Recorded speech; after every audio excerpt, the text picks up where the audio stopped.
নমস্কার বন্ধুরা, আমি সূচনা। আমার চ্যানেল সূচনার দিল্লি প্রিয় রান্নাঘরে আপনাদের সকলকে স্বাগত জানাই।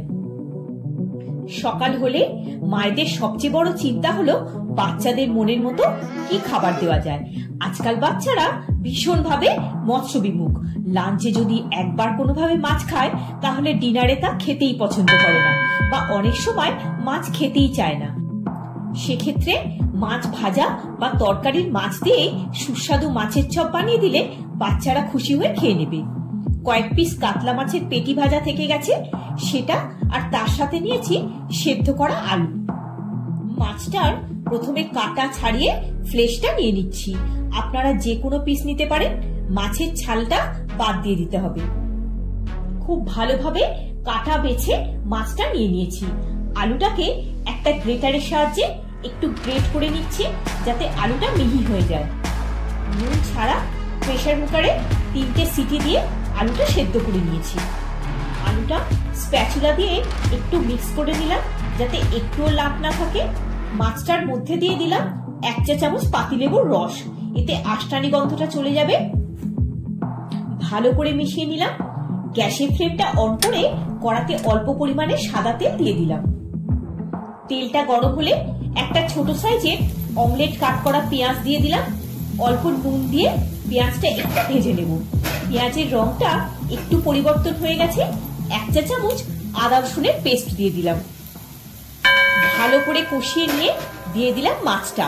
মশলাটার সাথে মাছটা খুব ভালো করে মিশিয়ে নিতে হবে। দিয়ে দিচ্ছি 1/2 চা চামচ হলুদ গুঁড়ো, 1/2 চা চামচ লাল লঙ্কা গুঁড়ো, 1/4 চা চামচ ধনে গুঁড়ো, 1/2 চা চামচ জিরে গুঁড়ো, 1/2 চা চামচ শাহি গরম মশলা গুঁড়ো। মাছের সাথে মশলাগুলো খুব ভালো করে মিশিয়ে নিতে হবে। তেলের পরিমাণটা কমই রাখতে হবে। পুরটা বেশি তৈলাক্ত হলে মাছের চপগুলো গড়তে অসুবিধা হবে। এবার আলু সেদ্ধটা দিয়ে মাছের সাথে খুব ভালো করে মিশিয়ে নিলাম। দিয়ে দিলাম স্বাদ মতো নুন আর চিনি। গ্যাসের ফ্লেমটা লো টু মিডিয়ামে রাখা আছে। 1 টেবিল চামচ ভাজা মশলা দিয়ে দিলাম। সম পরিমাণে গোটা জিরে, ধনে, 2টো তেজপাতা আর একটা শুকনো লঙ্কা ড্রাই রোস্ট করে মিক্সিতে গুঁড়ো করে নিয়েছি। মাছের সাথে মশলাটা খুব ভালোভাবে কষানো হয়ে গেছে। যদি ভাজা মশলা না থাকে, যে গুঁড়ো মশলাগুলো দেওয়া হয়েছে ওইগুলোরই পরিমাণ একটু বাড়িয়ে দিলেই হবে। একটা ডো ফর্মে চলে আসছে মাছের পুরটা। পুরটা পুরো ঠান্ডা হলে তবেই চপগুলো করতে হবে। 1/4 চা চামচ গোলমরিচ গুঁড়ো আর 1 টেবিল চামচ ধনে পাতা কুচি দিয়ে ভালো করে মিশিয়ে নিলাম। গ্যাসের ফ্লেমটা বন্ধ করে দিলাম। গরম কড়াতে মাছের পুরটা একটু নাড়াচাড়া করে একটা থালায় নিয়ে নিচ্ছি। পুরটা থালায় স্প্রেড করে দিলাম যাতে ভালোভাবে ঠান্ডা হয়ে যায়। মাছের চপ উত্তর কলকাতার একটা ঐতিহ্যপূর্ণ স্ন্যাক। এখনো কয়েকটা বিখ্যাত দোকানে মাছের চপ পাওয়া যায়। একটা বোলে 2টো ডিম ভেঙে নিলাম। ডিমটা একটা ফর্ক দিয়ে নুন ছাড়া হালকা ফেটিয়ে নিচ্ছি। ফোমি করার দরকার নেই, যাতে কোটিংটা ভালো হয়। এখানে নিয়েছি ব্রেড ক্রাম্ব, ড্রাই ময়দা আর ফ্যাটানো ডিম। ময়দার মধ্যে 1/2 চা চামচ লঙ্কা গুঁড়ো আর 1/2 চা চামচ নুন দিয়ে মিক্স করে দিলাম। মাছের পুরটা ঠান্ডা হয়ে গেছে। 1 টেবিল চামচ ব্রেড ক্রাম্ব দিয়ে একটু মেখে ডোয়ের মতো করে নিলাম। আমি চপগুলো সিলিন্ড্রিক্যাল শেপে গড়ে নিচ্ছি। প্রথমে শুকনো ময়দায় কোট করে ডিমের গোলায় চপটা দিয়ে একটা ফর্ক আর স্পুনের সাহায্যে চপটা তুলে ব্রেড ক্রাম্বে দিয়ে কোট করে নেব। হাতটা শুকনো রাখতে হবে, তাহলে কোটিংটা ভালো হবে। আমি একইভাবে চপটা ডাবল কোটিং করে নিচ্ছি যাতে চপগুলো ক্রিস্পি হয়। আপনাদের আরো একটা দেখিয়ে দিচ্ছি।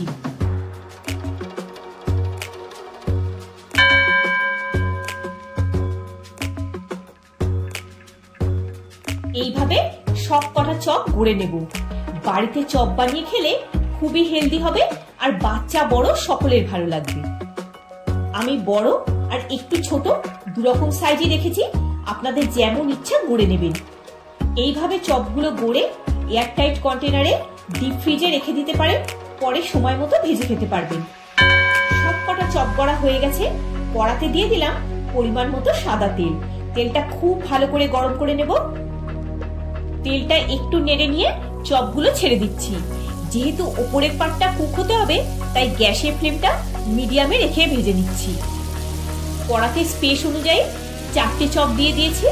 এখন চপগুলো নাড়ানো যাবে না, একটা সাইড একটু কালার এসে গেলে তারপর টার্ন করে দিতে হবে। দেখুন হালকা গোল্ডেন কালার হয়ে গেছে, এবার টার্ন করে দিলাম। একটা স্পুন দিয়ে চপগুলো একটু রোটেট করতে হবে, যাতে সব দিকটা সমানভাবে কুক হয় আর কালারটাও ইভেন হয়। চপগুলো ভাজা হয়ে গেছে, তুলে নিলাম।